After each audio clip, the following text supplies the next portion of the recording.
Shalom, friends. Today I bring you a powerful, emotional, and real story about an Orthodox rabbi who went through a near-death experience and had a transformative encounter that changed his life forever. You can't miss this incredible story. But before we start, I want to know, what city are you watching this video from? Comment below. And if you are not yet subscribed to the channel, sign up now, turn on notifications, and come with me on this journey of discovery and faith. Let's go.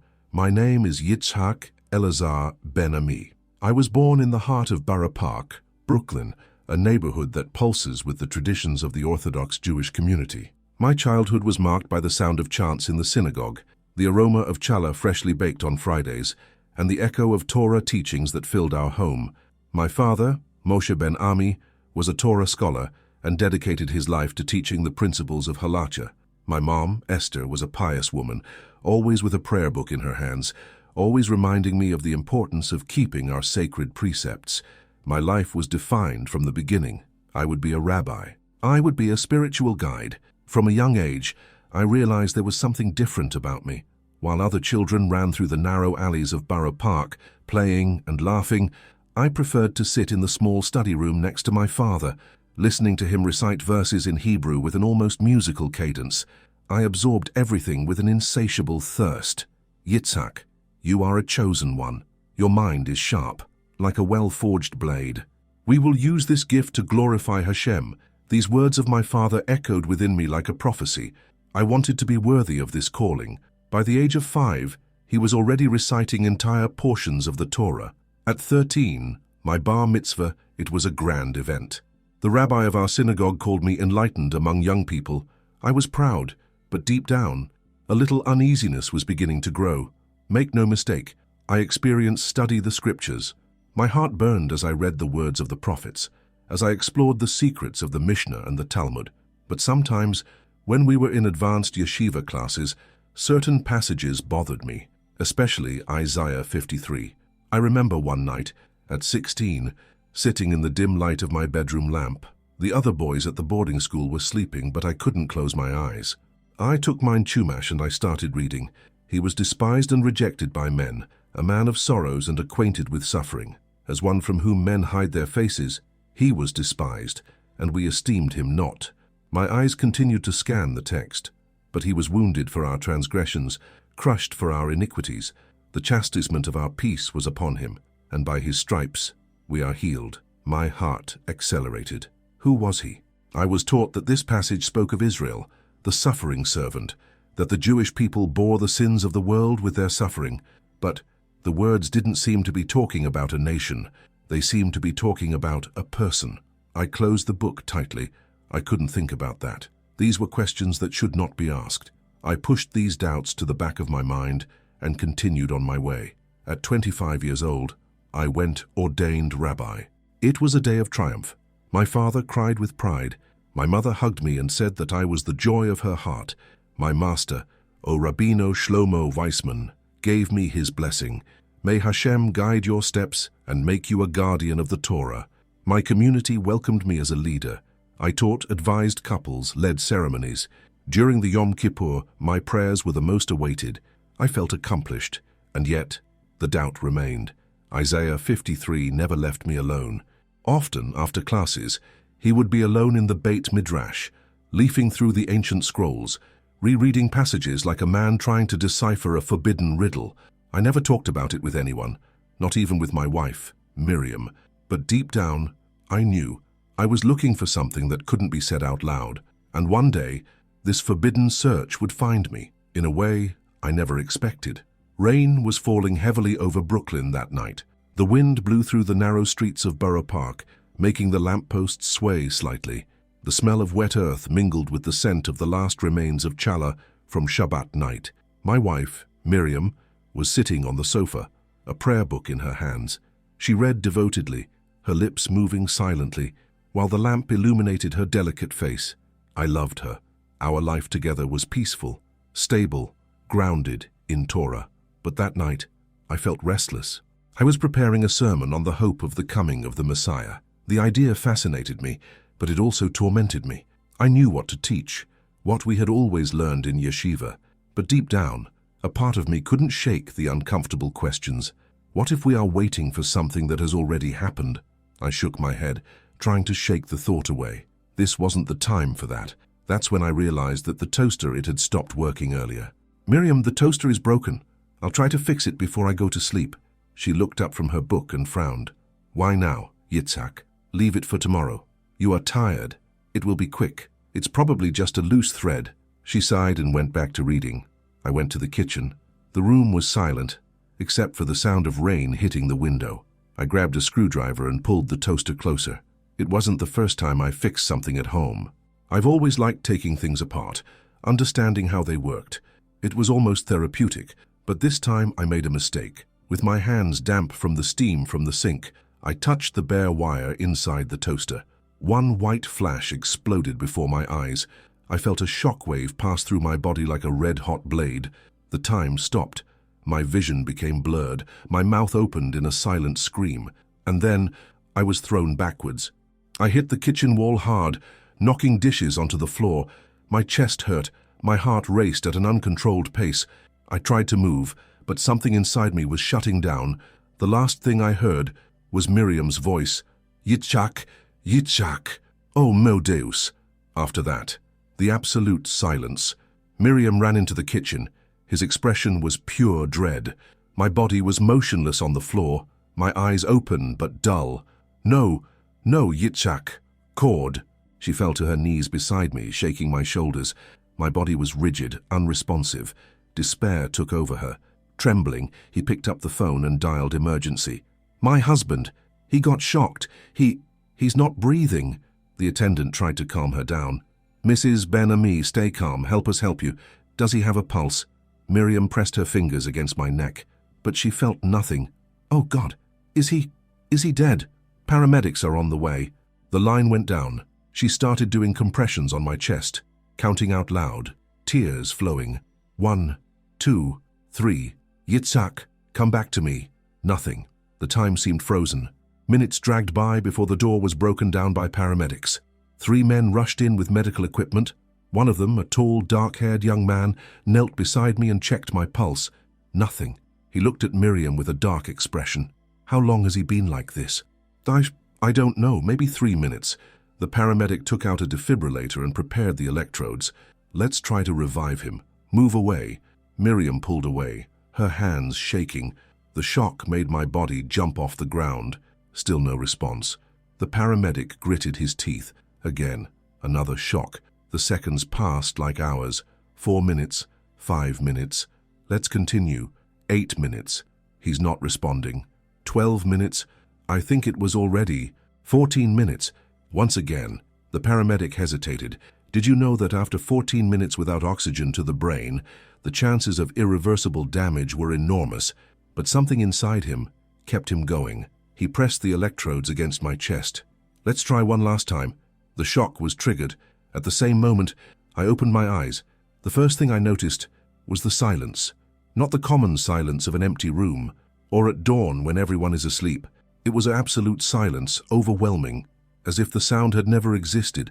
I opened my eyes, but there was nothing to see. No lights, no shadows, just one endless void. I tried to breathe, but there was no air. I tried to blink, but I had no eyelids to close. It was as if my consciousness was loose in a formless space, without beginning, without end. So the voices started. At first, they were just whispers, fragmented, meaningless words, muffled moans, as if they were distant and at the same time close. Little by little, they grew. They were men's voices, some talking about ancient Hebrew, others in Aramaic, and some in languages I had never heard before. It was a mistake. "The eternal, we reject the eternal. Why were we blind?" The voices lamented, full of pain, not a physical pain, but an existential agony, a despair that seemed to consume each of them. I started to feel a weight, as if something was pulling me into this lament. "What is that?" I thought. "Hell." I tried to speak, but my voice wouldn't come out. I tried to move, but I didn't have a body to move. The voices intensified, blended, and then, suddenly, some of them became clear, and I recognized them. My heart, if I still had one, sank with horror. There they were, men I knew, men who had been my masters, my mentors, respected rabbis who led the community wisely. And there they were, crying, lamenting, screaming in despair. And then I saw Rabbi Shlomo Weissman, the man who had ordained me as a rabbi, the man whose words I quoted in sermons. He was before me, but he wasn't the same man I remembered. The Rabbi Weissman. He raised his head and his eyes fixed on me. They were empty, marked by a torment that I had never seen in any human being. He opened his mouth, and his voice came like a broken whisper. Yitzhak, a shiver ran through my soul. What is this? Where are we? He closed his eyes as if he was unable to respond, and then, in a tone of pure lament, he murmured, "We made mistakes." The other voices echoed his statement. "We made a mistake. We were blind." "What are you talking about?" I screamed, or tried to scream. Rabbi Weissman finally looked at me and said, in a tone of absolute pain, "We follow traditions, but we reject the one to whom the Torah pointed." I felt like a thunder had exploded inside me. To whom did the Torah point? It couldn't be. I knew deep down in my being what he was talking about, but I didn't want to accept it. The other rabbis began to speak, their voices thick with lament. "We taught others, but we were blind. We looked for the letter of the law, but we did not see its fulfillment. The Messiah, he came, and we rejected him." I felt a wave of terror take me. No, that can't be true. I struggled against nothingness, trying to deny it, trying to resist what those voices were saying. See, they were there. If the men who had taught me the Torah were in that place of darkness, what did it mean to me? Suddenly the voices stopped. The emptiness around me began to tremble, and then in the middle of that darkness a light appeared, small at first like a distant star, but it started to grow, expanding with impossible speed, sweeping away the darkness around him. The darkness tried to resist, but the light was very bright. The voices fell completely silent, and then he appeared. The light continued to grow, dispelling the darkness around me. It was unlike any light I had ever seen. It didn't just illuminate, it had presence. It pulsed with life, filling everything with a warm, intense, overwhelming glow. The dark void that surrounded me retreated, as if unable to bear his presence. It was then that I realized that the rabbis around me were terrified. They, who had previously lamented their lives of spiritual blindness, now seemed to be overcome by an even greater fear. The Rabbi Shlomo Weissman, the one who had ordered me, fell to his knees. His face, already marked by torment, was now filled with terror. "He come," he whispered, his eyes filled with tears. Other rabbis around did the same. Some they cried, others looked away, as if they couldn't bear what was coming. And then he appeared. One figure emerged from the light, dress dazzling whiteness, enveloped in an indescribable golden glow. He radiated a majesty that transcended everything I knew. "Your face," my heart sank. I couldn't see him clearly, but knew who he was, not because someone told me, not because someone pointed it out, but why my soul recognized him instantly, the Messiah, the true King of Israel. The rabbis that were around me trembled. Rabbi Weissman began to cry compulsively, his shoulders shaking as if a crushing weight had fallen on him. "Now we know," he murmured, his voice breaking. "Now we know who you are." The words came out like a sob from someone who had spent eternity in regret. Another rabbi next to him, an elder I recognized as one of the greatest scholars of the Talmud, hid his face in his hands. We deny, we teach lies." The desperation in their voices was overwhelming.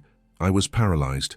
These men had spent their entire lives teaching the scriptures, and now in the presence of the Messiah, they were completely broken. The light around him pulsed softly. When he finally spoke, it was not with anger nor with condemnation, but with something even more devastating. Sadness. "You had the law. You had the prophets. They had the scriptures from the beginning." His voice was powerful, but it carried a deep pain. But his eyes were closed. The rabbis, they cried even more. And now they see, but too late. The weight of those words was unbearable. I felt my heart shatter upon hearing this, because I knew that they understood now, but they couldn't go back. The Messiah then turned his gaze to me, and the moment his eyes met mine, I felt an avalanche of understanding invade my mind. Isaiah 53, Psalm 22, the promises, the shadows in the temple, the Lamb of Exodus, the rock wounded in the desert, everything pointed to him. The truth had always been there, but I didn't see her. My legs gave way. I fell to my knees before him. "Lord, who am I to stand before you?" My voice was shaky, full of emotion. His light shone even brighter, and then he reached out his hand to me. "Get up, Yitzhak." An indescribable heat coursed through my being. I felt a crushing weight being lifted off of me. And at that moment I knew I couldn't be the same again. The light around him intensified, as if creation itself was holding its breath before his presence. I was shaking from head to toe. The weight of the moment was crushing, but it wasn't fear, it was something different. A mix of fear and reverence, an instinctive recognition that I stood before the Holy of Holies, before someone greater than anything I could ever understand. The Messiah, the one I had waited for, the one who my people had waited for generations. And yet, we had rejected him. He approached, and when he spoke, his voice was not like destructive thunder, but like a calm and deep ocean, loaded with absolute power and incomprehensible love. "Yitzhak, I know you." My soul tensed. He me knew. He said my name, and in that instant, I knew that he always knew who I was. Every prayer I said as a child, every doubt I hid in my heart, every verse I memorized, every tear I secretly shed while reading Isaiah 53. He knew everything, and now he was before me. I fell prostrate, my forehead touching the floor in the light. "Lord, I am not worthy." My voice cracked. Words weren't enough to express what I felt. But he leaned over and, with a gentle gesture, touched my forehead. And the moment your touch reached me, my spiritual eyes were opened. Suddenly, the scriptures began to unfold within me like an infinite scroll, Uvia, as if every word written in the Torah, the prophets and the Psalms came to life before my eyes. The Lamb of Exodus, his blood on the doorposts, the manna in the desert, the bread that came down from heaven, a bronze serpent raised up by Moses, he who was raised up, so that all who looked to him would be healed. The sacrifice of Isaac, the father who walked his beloved son to the altar. But this time, the true lamb was offered. Every party, every ritual, every shadow in the law, everything pointed to him. My entire body started to tremble. Like me, haven't seen this before. I was a rabbi. I had studied Torah for decades, and yet I remained blind all this time. The tears fell uncontrollably down my face. Forgive me, forgive me. But what surprised me most, it wasn't the weight of the revelation. He was his gaze. He didn't look at me with condemnation. There was no hate on his face, just love, a love so deep and unchanging that completely disarmed me. "Why do you love me, Lord?" I whispered, unable to contain the tears. He smiled. "Because I always loved you." His light enveloped me, and then his voice echoed inside me. "You have been called to testify. Go and tell me what you saw." I felt an invisible force pulling me. The light started to shine, to grow more and more, until everything became blinding white. I heard the voices of the rabbis behind me, their wails now distant. I heard the voice of the Messiah one last time. "Time is short. Go and tell the truth." And then everything disappeared. Suddenly, I felt an overwhelming pressure in my chest, as if something was pulling me back into a body that no longer felt like mine. The impact was brutal. The first sound I heard was a bip, insistent. The second was the sound of someone crying. I opened my eyes. Bright lights blinded my vision for a moment. My lungs burned, as if they had been forced to work again. My limbs felt heavy, as if they had been torn from the inertia of death. And then I saw the faces around me. Miriam, my wife, held my hand tightly, her face wet with tears. Behind her, 2 paramedics watched me, both with expressions of shock and relief. "He's back!" exclaimed one of the rescuers. Miriam sobbed and threw herself at me, holding my face with her shaking hands. "Yitzhak! Oh my God! You're back!" My head was spinning. I was back. But nothing was the same as before. My eyes moved around the kitchen. The floor was still wet. The toaster was still on the counter, tipped over. Shards of glass from broken dishes were scattered across the floor. I saw the paramedics exchanging glances. They knew what had happened. You had died, but now it was there. Miriam held my face with both hands and looked into my eyes. "Yitzhak, what happened? I thought I lost you." My mind was still trying to process everything. The touch of the Messiah still burned on my forehead. His words still echoed in my soul. "You have been called to testify." I looked at Miriam. My mouth was dry, my throat raw. but I knew I needed to say it. I saw the Messiah. A silence fell over the kitchen. The paramedics looked at each other, and one of them took a step back. But Miriam's expression changed drastically. The relief that was once on your face was replaced by absolute shock. She backed away a little. What? I tried to sit up, but my body was still weak. Miriam, I died. I have been in a place of darkness. I saw rabbis, men I respected, lamenting their rejection of the truth. His breathing became ragged. How true, Yitzhak. What are you saying? I swallowed hard. I saw the Messiah. She turned pale. No. Yes, Miriam, he is real. It has always been there. In the scriptures, we just didn't see him. She jerked away as if she had been hit in the stomach. Don't say that. It can't be. This is heresy. Her words were a deep blow to my chest. But I knew what I saw. I knew the truth now. One of the paramedics, a gray-haired man, stepped forward, still holding the defibrillator. His expression was one of pure disbelief. Sir, you've been dead for 14 minutes. I stared at him. Yes, that doesn't happen. He shook his head. By now you should have irreversible brain damage, but he's here speaking normally. The other paramedic, a tall, dark-skinned young man, shook his head and muttered, "This was a miracle." He looked me in the eyes, and for a moment I knew he believed me, but Miriam couldn't accept it. She kept looking at me as if I were a stranger. How if the man she knew had disappeared in that kitchen, and someone different had returned? And in a way, that was exactly what had happened. Miriam tried to catch her breath. That was just a delusion. Yitzhak, a hallucination. I shook my head. It wasn't. You have suffered a trauma, an electric shock. Your brain must have created this. Miriam, I know what I saw. She started to cry again, but now they weren't tears of relief. They were tears, fear. I was afraid of what I was saying, of what it meant to us, to our life, to our faith. She pressed her hands to her chest, as if she were suffocating. Yitzhak, you need to forget this, for our sake, for the sake of our family. But I couldn't forget you. I didn't want to forget. The truth was now inside me like a flame that could not be erased, and I knew that this flame would consume everything. The first cracks began that same night. After the paramedics left and Miriam helped me lie down, I thought she would come to bed with me, like she always did, but she didn't come. I lay there in the dark, feeling the weight of silence around me. I knew she was awake, in the other room, probably crying, trying to process what I had said. The electric shock wasn't what destroyed my life. It was the truth I brought back with me. The next morning, I found Miriam in the kitchen, making coffee. His eyes were red. There was a coldness in his posture that chilled me to the bone. "We need to talk," she broke the silence. "I know." She took a deep breath, holding the cup with both hands as if it was holding her steady. "What happened yesterday was crazy. Yitzhak, you have been through trauma. Your brain created this experience to make sense of what was happening. I heard her, but I knew she was trying to rationalize. Miriam, you know it wasn't that. You know." She closed her eyes, exasperated. "No, I don't know. What I do know is that my husband, a respected rabbi, came back from the brink of death saying things that are, she hesitated, heresy. The word was like a blade cutting the space between us. Miriam, I tried to touch her hand, but she moved away. Do you understand what you are saying? Do you understand what this means for us, for our family, for the community?"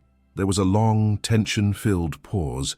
Then she looked up at me, and what I saw broke my heart. It was fear. "Do you have any idea what might happen if people find out about this?" And at that moment I realized that she wasn't wrong. Over the next few days, I tried to act normally. I went to the synagogue. I taught at the yeshiva. But something was different. The looks, the whispers. People who had previously greeted me with respect now looked away. The news spread. It didn't take long until Rabbi Nathaniel Cohen, one of the community leaders, called me to a meeting. I knew what was coming. I walked into his office and saw other rabbis there. The expressions were stern. None of them seemed happy to see me. Nathaniel was direct. "Yitzhak, I've heard troubling things about you. If they are about my experience, then they are true." There was a heavy silence. "Are you aware of what you are saying?" one of the rabbis asked. "Yes." Nathaniel crossed his arms. "This is apostasy, Yitzhak. Do you understand that if you continue with this nonsense, you will lose everything? Your position, your synagogue, your family." There was something ominous in those words, but I couldn't go back. I took a deep breath and faced them. "I know what I saw. I know who he is. Nathaniel shook his head, disappointed. So, you are forcing us to make a decision. That same week, I went away from the synagogue. I went removed from rabbi position. My name was spread like a traitor. The phone stopped ringing. The dinner invitations disappeared. The respectful looks turned into expressions of disgust. My own students avoided me. And the worst, Miriam began to distance herself.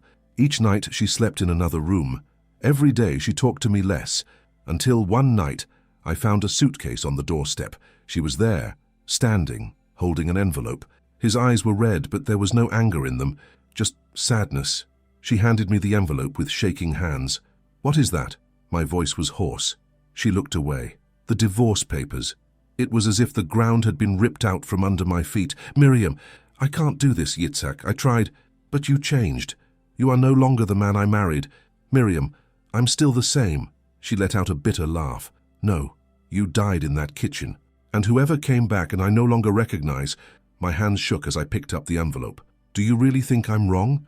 She was silent for a moment.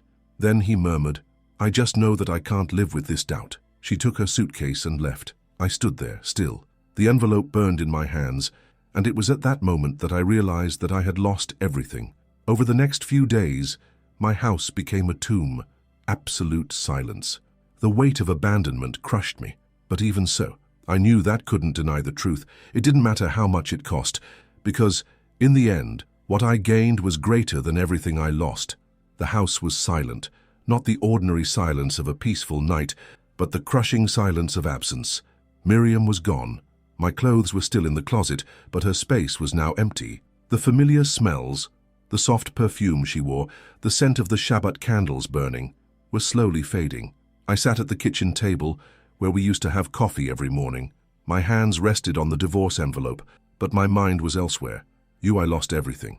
My synagogue, my community, my wife. But still, I knew I had found the truth. And now, I needed to understand what to do with her.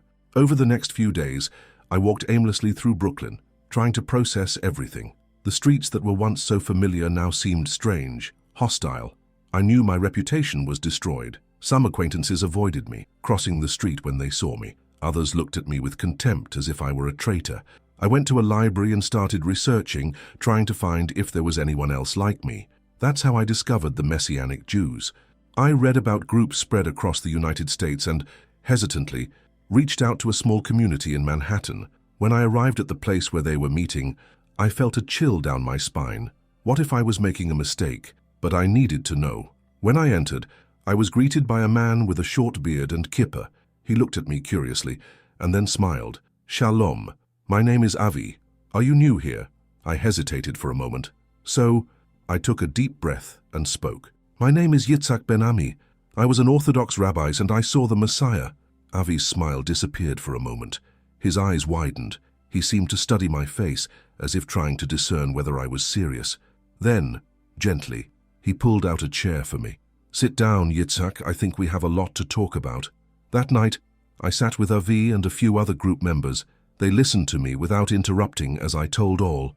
The experience in darkness, the deceased rabbi's mourning, the light that shone in the midst of darkness, the Messiah who spoke to me.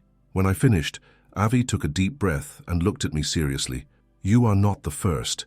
My eyebrows rose. "What do you mean?" He took out a book and placed it in front of me. I had seen that book before, several times, but I had never touched it. The New Testament. I felt a shiver run down my spine. Looking into my eyes, Avi said calmly, "Read, Yitzhak. Read with an open heart. If the Messiah has truly spoken to you, you will find him here." I returned home that night with the book in my hands. My hands trembled when opening the first page. The first verse jumped before my eyes. "Book of the genealogy of Yeshua HaMashiach, son of David, son of Abraham." Matthew 1:1. My heart raced. I continued reading, advancing through the Gospels, and with each page, the truth became clearer. "Search the Scriptures, for in them you think you have eternal life, and they are they that testify of me." John 5:39. "I am the way, the truth, and the life. No one comes to the Father except through me." John 14:6. The Scriptures I had studied my entire life pointed to him. The Messiah was not a distant concept, an abstract idea. He was real, and he had already come. I closed the book and took a deep breath. I knew what that meant. I was no longer just a rabbi expelled from the community. I was a follower of the Messiah. My identity had changed. My journey had changed. And now I had a new mission, the mission that he gave it to me. You were called to testify. Go and tell me what you saw. The night was cold in Brooklyn, but I didn't feel the cold. I walked through the empty streets, feeling the weight of my decision. Nothing would be the same again. I was no longer a rabbi. I no longer had a community. My wife had left me, but for the first time in my life, I knew who I was. I knew the truth, and now I needed to share it. The next morning, I decided that the first person I would talk to would be my father. I knew he wouldn't take it well, but I needed to try. I picked up the phone and dialed his number. The line rang once, twice. Then I heard his voice. Hello? I swallowed hard. Dad, it's me. There was a tense silence. Then his voice came free. Do you have any idea what you did, Yitzhak? I sighed. I know it sounds crazy, but I saw it, Dad. I saw the Messiah. He is real. Don't say that. His voice trembled. You are dishonoring our family, dishonoring the memory of generations. Father, he was in the scriptures all the time. Isaiah 53, Psalm 22. Everything pointed to him. There was a long silence. Then my father's voice came low, sharp. You are no longer my son. The phone went silent. I held the device, feeling the pain pierce my soul. I had lost my family too, but I couldn't give up. Over the next few days, I tried to talk to old friends. They avoided me. Some looked at me with pity, others with contempt. But inside my heart, I knew that couldn't stop. I would keep talking. I would continue telling what I saw. Why, no matter how many doors closed, the door of truth had opened for me. I knew that most would never listen to me. Did you know that many they would reject me forever? But I also knew that there would be those, like me, who were searching for something, and who would find the answer. And to those, I said, reread the scriptures. Go back to Isaiah 53. Read Psalm 22. Look for the Messiah, because he is there, and he is waiting for you. Now, I live a simple life. I don't write books. I don't give lectures. But when someone is ready to listen, I speak, because I know that the choice is everyone's. I did mine, and now I ask, are you ready to make yours?